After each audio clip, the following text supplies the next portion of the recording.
마태복음 25장 1절로 13절까지 한 절씩 교독하겠습니다. 그때에 천국은 마치 등을 들고 신랑을 맞으러 나간 열 처녀와 같다 하리니 그 중에 다섯은 미련하고 다섯은 슬기 있는 자라. 미련한 자들은 등을 가지되 기름을 가지지 아니하고 슬기 있는 자들은 그릇에 기름을 담아 등과 함께 가져갔더니 신랑이 더디 오므로 다 졸며 잘세. 밤중에 소리가 나되 보라 신랑이로다 맞으러 나오라 하매 이에 그 처녀들이 다 일어나 등을 준비할세. 미련한 자들이 슬기 있는 자들에게 이르되 우리 등불이 꺼져가니 너희 기름을 좀 나눠 달라 하거늘 슬기 있는 자들이 대답하여 이르되 우리와 너희가 쓰기에 다 부족할까 하노니 차라리 파는 자들에게 가서 너희 쓸 것을 사라 하니 그들이 사러 간 사이에 신랑이 오므로 준비하였던 자들은 함께 혼인잔치에 들어가고 문은 닫힌지라. 그 후에 남은 처녀들이 와서 이르되 주여 그 후에 남은 처녀들이 와서 이르되 주여 우리에게 열어 주소서. 대답하여 이르되 진실로 너희에게 이르노니 내가 너희를 알지 못하노라 하였느니라. 같이 읽겠습니다. 그런즉 깨어 있으라. 너희는 그 날과 그때를 알지 못하니라. 아멘. 오늘 순저로 24번째 주일에 읽는 복음서 말씀 마태복음 25장 말씀을 함께 나눴습니다. 저희가 잘 알고 있는 열처녀의 비유의 내용인데요.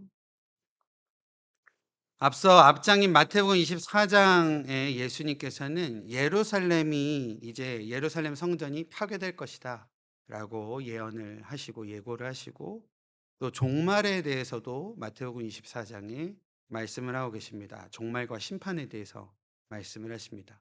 그리고 예루살렘 성전의 파괴, 종말과 심판에 대해서 말씀하신 이후에 마태복음 24장과 마태복음 25장 두 장에 거쳐서 이 종말을 어떻게 대비해야 되는지에 대해서 네 가지의 비유로 예수님께서 말씀을 하십니다.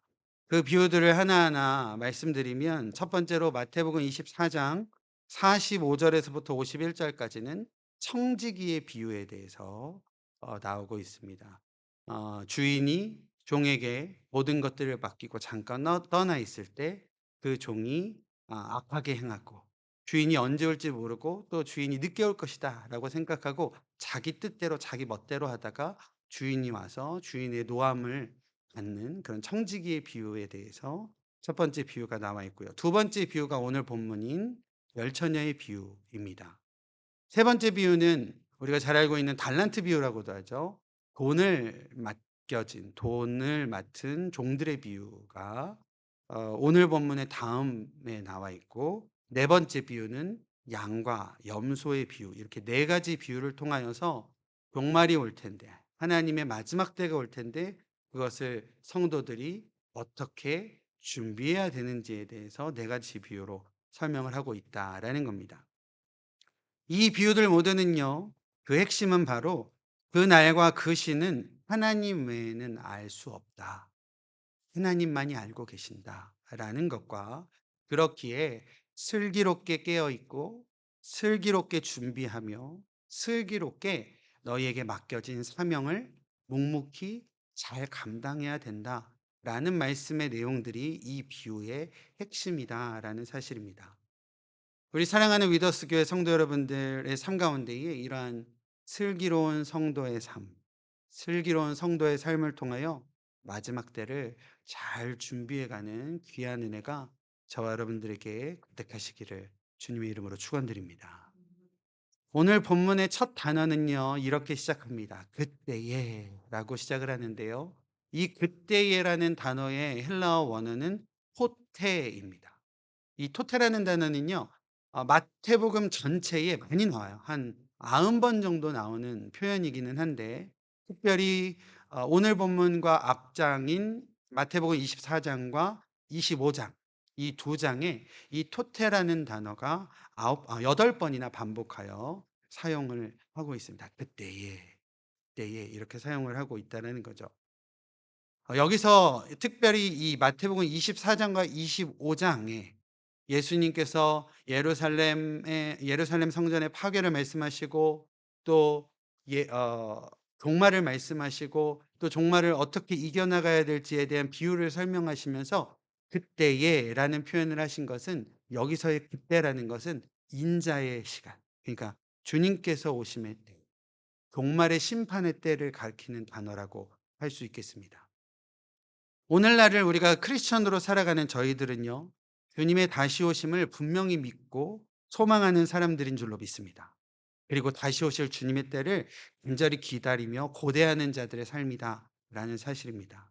저와 여러분들의 삶이 그런 삶이 되었으면 좋겠습니다. 마지막 때 하면 두렵고 떨림이 있긴 하지만 결국에는 그 두렵고 떨림 가운데에 하나님께서 우리를 구원하시고 하나님의 통치가 가득한 천국으로 우리를 받아들이심의 때이므로 우리는 그때를 감사함으로 또 간절히 소망함으로 우리가 기다려야 된다라는 사실입니다.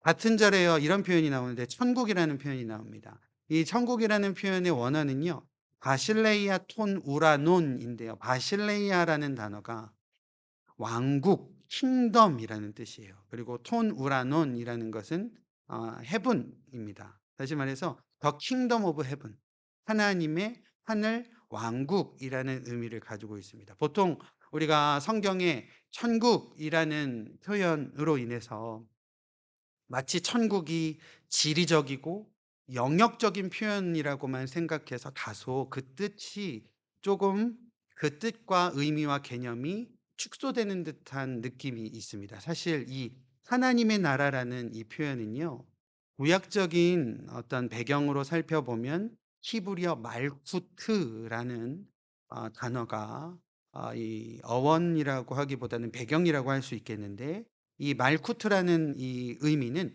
영역이나 지리적인 의미가 아니라 통치와 다스림의 의미다라는 사실입니다. 그것을 우리가 기억해야 한다라는 겁니다. 곧 천국은, 곧 하나님의 나라는, 곧 하나님의 왕국은 하나님의 통치와 하나님의 다스림이 득한 나라임을 우리가 기억해야 된다라는 사실입니다. 오늘을 세상 속에서 살아가는 우리 기독교인들은요, 장차 우리에게 허락하실, 우리의 죽음 이후에 우리에게 허락하실 천국을 분명히 소망으로 품고 살아가야 되는 사람들인 줄로 믿습니다. 그러나 더 나아가서 하나님의 통치가 가득한 나라에 대한 희망으로 우리가 살아가야 된다라는 사실입니다. 하나님의 나라를 소망한다라는 것이요, 단순히 우리가 죽음 이후에 우리가 상벌로 가게 되는 예수천당, 불신지옥, 이것만이 아니라 하나님의 통치와 하나님의 다스림이 가득한 나라.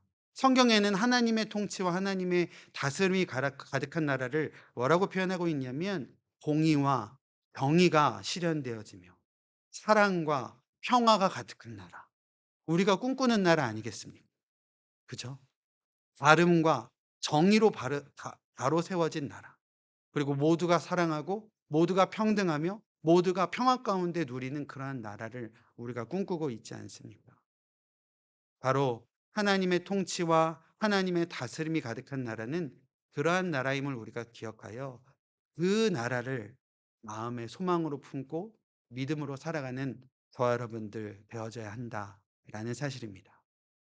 우리 위더스 교회 성도님들의 삶이요, 이런 하나님의 통치가 가득한 나라, 하나님의 다스림이 득한 나라를 마음속에 품고 소망함으로 믿음의 걸음으로 또 우리의 인생을 귀하게 살아가시는 저와 여러분들의 모든 삶이 되어지시기를 주님의 이름으로 축원드립니다. 오늘 본문은요, 열 처녀의 비유인데요, 우리에게 너무나도 잘 알려져 있는 비유입니다. 신랑을 맞이하기 위해서 등을 준비하여서 나온 10명의 처녀가 있었습니다.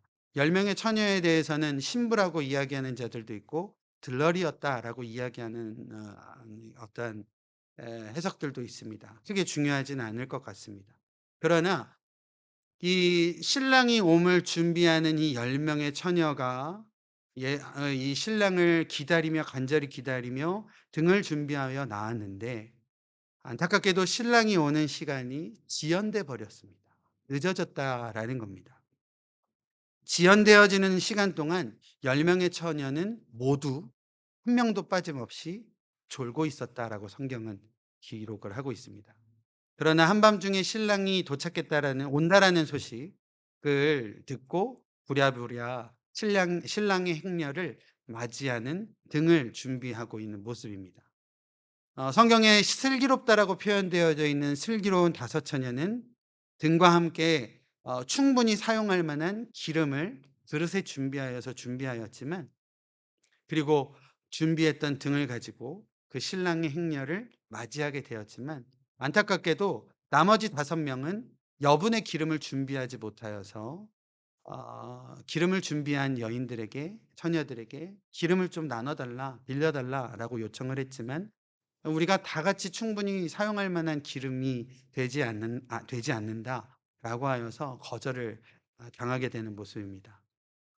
급한 대로 필요한 기름을 사러 갔고, 어 때마침 기름을 사러 간 그때에 신랑의 행렬이 도착하여서 기름을 준비한 슬기로운 처녀들은 혼인 잔치에 들어가게 되었고, 늦게 당도한 어리석은 미련한 처녀들은 문 앞에서 들여 보내 달라라고 간청하게 되었지만, 신랑은 "내가 도무지 너희를 알지 못한다."라고 하며 거절을 당하게 되는 내용이 바로 오늘 기후인 열처녀의 비유입니다. 비유인데요. 그죠? 비유라는 것은 뭐냐면 본래 의미를 이해하기에 돕기 위하여 그 이야기나 아 그러니까 이 본래의 의미를 이해할 수 있게 하기 위해서 어떠한 이야기나 아니면 비슷한 다른 현상들을 끌어내어서 표현한 방식을 비유라고 합니다. 비유적 표현이라고 하죠. 우리가 비유를 접하다 보면 때로는요, 비유 속에 있는 몇 가지의 요소들 때문에 비유의 논점이 흐려지는 때가 있습니다. 비유가 무엇을 얘기하는지에 대한 중심적인 어떤 뜻이 있는데, 비유의 다른 요소들로 인해서 논점이 흐려지는 경우가 있어요. 예를 들어 뭐 오늘 비유, 이 열처녀의 비유만 보더라도 어떤 부분에서 우리가 논점이 흐려질 수 있냐면, 아 이 지금 10 명의 처녀들 중에 5 명만 혼인잔치에 들어가고 5 명은 혼인잔치에 들어가지 못하고 거절된 이 사건이 결국에 '신랑이 늦게 온 것 때문에 된 거 아니냐.'라는 쪽으로 우리가 초점을 맞춘다라고 한번 생각을 해 보세요. 그러면 이 논점이 흐려지는 거죠. 또 이렇게도 생각될 수 있어요. '아니 기름 좀 나눠 주면 어때?' 참 그 5 명의 여인이 '참 매몰차다.'라고 생각하는 어떤 우리가 감정에 이입이 되다 보면, 이 비유에 감정이 이입이 되다 보면 비유의 중심적인 어떤 메시지와는 조금 다르게 우리가 흘러갈 수도 있다라는 사실입니다. 이렇게 되면 논점이 흐려진다라는 거예요. 사실 아까 잠깐 말씀드렸지만 이 '신랑이 늦게 온 것 때문에 그런 거 아니냐.'라고 우리가 생각을 혹시 할 수도 있어요. 그러나 중요한 건 우리가 이렇게 생각해 보면 돼요.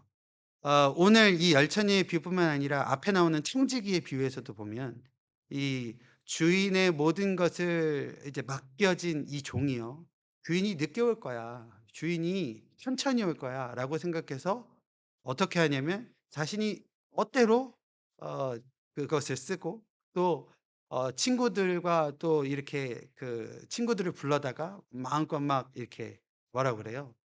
허비해 버리고 또 방탕하게 생활하고 이렇게 하는 모습들을 보이잖아요. 그러니까 이 청지기의 비유에서 주인이 "더디 왔다."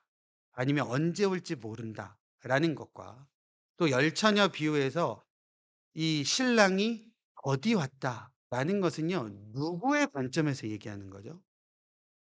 "더디 왔다. 언제 올지 모른다." 이 종의, 이게 지적받은 종의 입장이고, 또 처녀들의 열처녀들의 입장이라는 거예요. 그런데 주인의 입장, 또 신랑의 입장에서는 주인의 때에 온 거라는 거죠.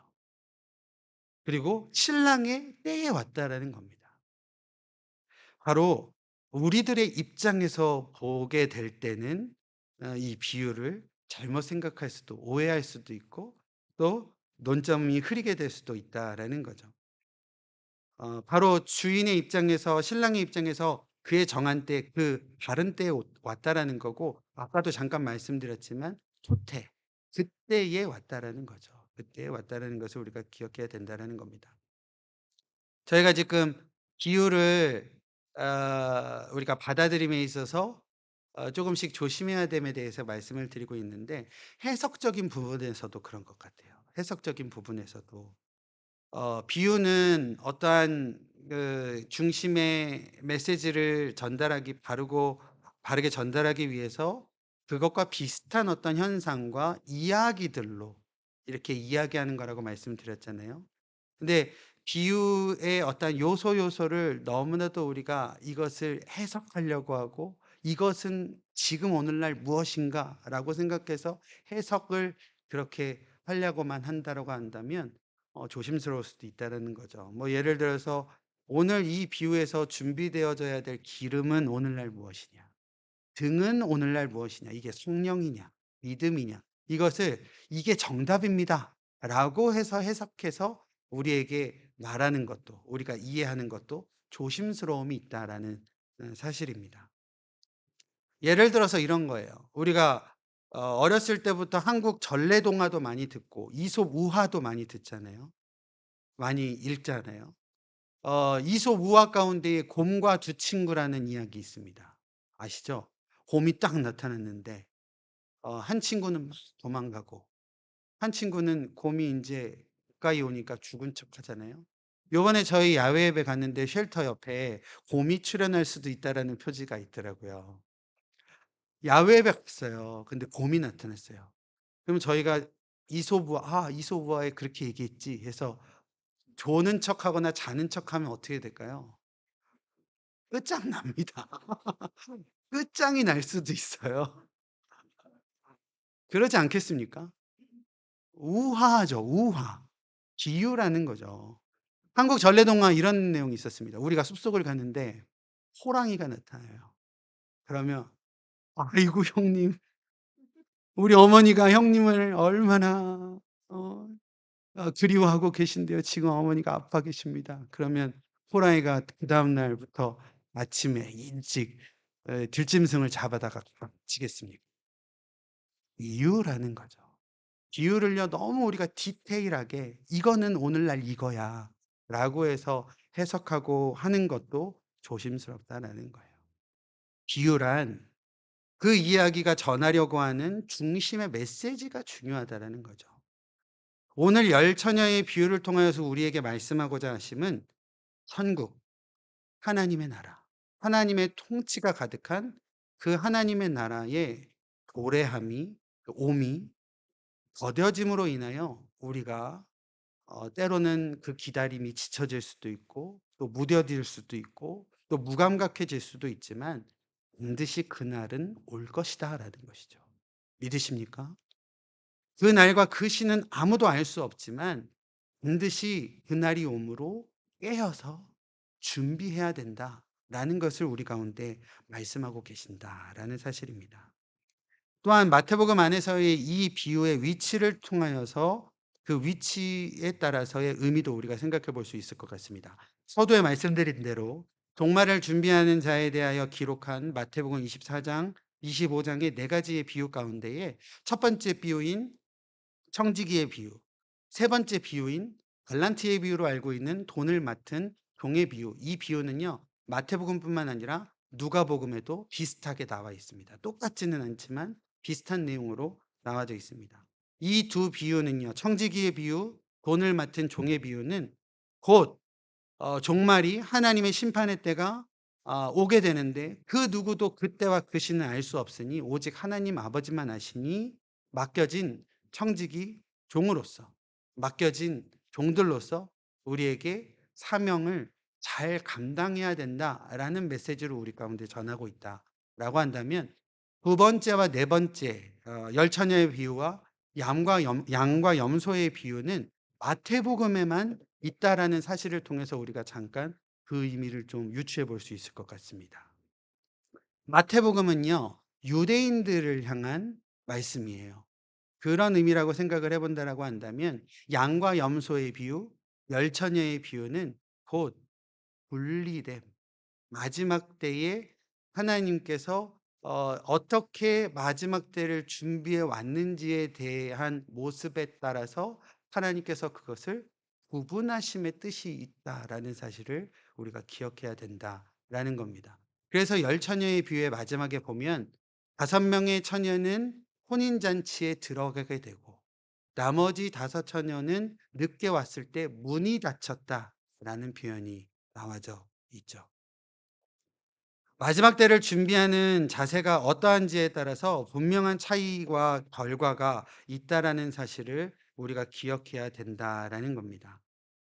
그리고 신랑이 이렇게 이야기하는 것을 보게 됩니다. "내가 너희를 도무지 알지 못한다."라고 하고 있다라는 거죠. 잔치의 거절됨이고요. 이것은 수치와 부끄러움을 의미한다라고 합니다. 오늘 본문 마지막 절 우리 가운데 분명하고 명확하게 이 비유의 결론을 당부하고 계시는데 한번 같이 읽어 봤으면 좋겠습니다. 마지막 절입니다. 13절 같이 읽죠. 시작. 그런즉 깨어 있으라 너희는 그날과 그때를 알지 못하니라라고 하고 있습니다. 그런즉 깨어 있으라라고 하고 있어요. 사실요. 이 마지막 당부를 보고 또 우리가 비유를 읽었잖아요. 비유를 봤잖아요.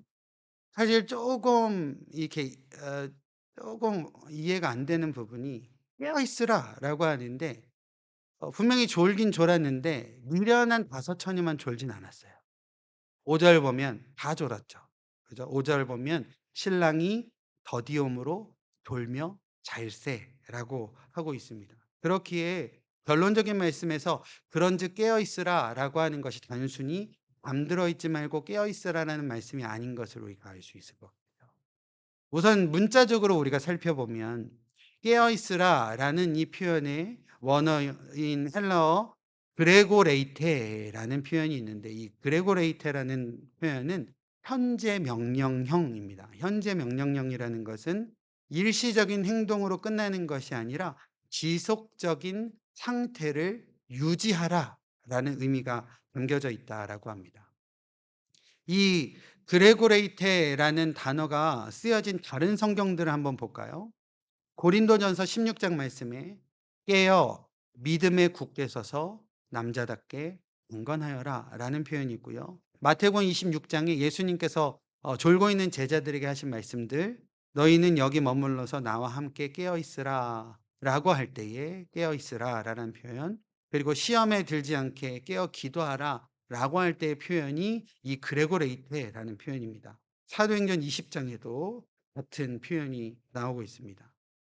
공통적으로 그 의미가 뭐냐면 방심하지 말고 계속해서 주의하여 깨어 있어야만 한다는 겁니다.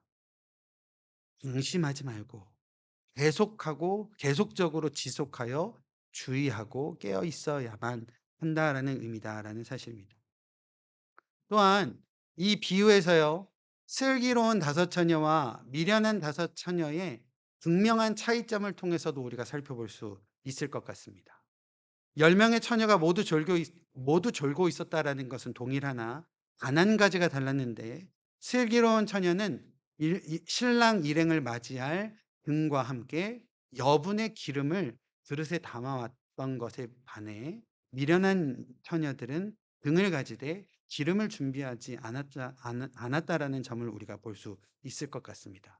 그런 의미에서 깨어 있음은 준비하고 예비하라라는 의미가 있다라는 사실입니다. 따라서 종합적으로 말씀드린다라고 한다면 깨어 있음은 방심하지 말고 계속해서 주의하여 깨어 있되 준비하고 예비하라라는 의미로 우리 가운데에 하나님께서 주시는 가르침의 말씀이다라는 겁니다. 다시 말해 우리 주님 다시 오심을 기다리는 우리들 아까 우리 크리스찬들은 오늘날 우리 크리스찬들은 하나님의 나라를 믿음으로 소망으로 품고 간절히 기다리는 자들이라고 말씀드렸는데 주님의 다시 오심을 기다리는 우리들의 삶이 방심하지 말고 지속적으로 주의하여 준비하고 예비해야 된다라고 성경은 우리 가운데 말씀하고 있다라는 겁니다. 깨어 있으라, 준비하라라는 이것은요, 행위적인 개념이 아니라 상태적인 개념이다라는 겁니다. 하나님의 통치가 가득한 나라, 그 하나님의 나라, 천국에 합당한 자들로서 성도로서의 삶을 이루어 살아가야 되며, 지켜 살아가야 되며, 그것을 지속적으로 준비하고 예비하며 살아가는 자들이어야 된다라는 메시지라는 사실을 우리가 기억해야 됩니다. 우리 사랑하는 위더스 교회 성도 여러분, 하나님의 나라, 다시 말해 하나님의 통치가 가득한 나라, 하나님이 왕이시고 하나님이 절대 주권을 갖고 계신 그 하나님의 통치로 가득한 나라에 들어간 합당한 성도로서의 삶을 살아가시기를 바랍니다. 우리가 우리의 인생을 보면 우리가 무엇에 목이 메어 살아가는가를 우리가 유심히 살펴보면 결국 잘 살고 잘 먹고 남 부끄럽지 않게 사는 것, 아프지 않고 지금 쌓아온 것들 유지하고 또 허무하게 까먹지 않고 적당히 큰 문제 없이 살아가는 것, 이것에 우리의 삶의 어떠한 우리의 삶의 모습이 아닌가라는 생각해 보게 됩니다. 그런데 가만히 생각해 보면 그것이 결국 '내가 바라고 원하던 소망인가.'라고 생각해 볼 때가 있다라는 거죠. 사랑하는 우리 위더스 교회 성도님들의 삶이요, 기다림이 길어져서 간혹 오늘 비유의 여인들처럼 졸 수 있습니다. 어 저희 교회 성도님들은 설교 시간에 조는 분들 없으신데 졸으셔도 됩니다. 졸 수 있어요. 무덤덤해질 수도 있어요. 무덤덤해질 수도 있지만 기다림이 길어지면 졸 수도 있고 무덤덤해질 수도 있고 처음 가졌던 열정과 뜨거움이 조금은 식을 수도 있음은 분명한 사실인 것 같습니다. 그러나 중요한 것은 우리 마음 중심에 하나님의 통치와 하나님의 다스림이라는 그 마지막 때의 구원의 때에 대한 분명한 사모함과 그에 대한 합당함으로 준비됨을 끝까지 지켜가는 우리들의 삶이 중요함이 아닐까라는 생각을 해보게 된다라는 겁니다. 깨어 준비하고 맡겨주신 사명을 겸손하게 감당할 하나님께서 우리 가운데 허락하신 귀한 사명, 성도로서의 사명을 겸손히 감당함으로써 슬기로운 성도의 삶을 이루어 갈 때에 우리 주님께서 허락하실 하나님 나라 그 가운데에 우리가 놀랍게 걸어가게 될 줄로 믿습니다. 하나님의 나라는 우리가 준비될 때 우리 가운데 임하게 될 줄로 믿습니다. 슬기로운 성도의 삶을 귀하게 이루어 가심으로 그 하나님께서 우리 가운데 허락하신 귀한 통치와 다스림을 귀하게 받아들이심으로 그 믿음으로 나아가는 우리 위더스 모든 성도님들의 귀한 삶이 되어지시기를 주님의 이름으로 축원드립니다. 아멘. 기도하겠습니다.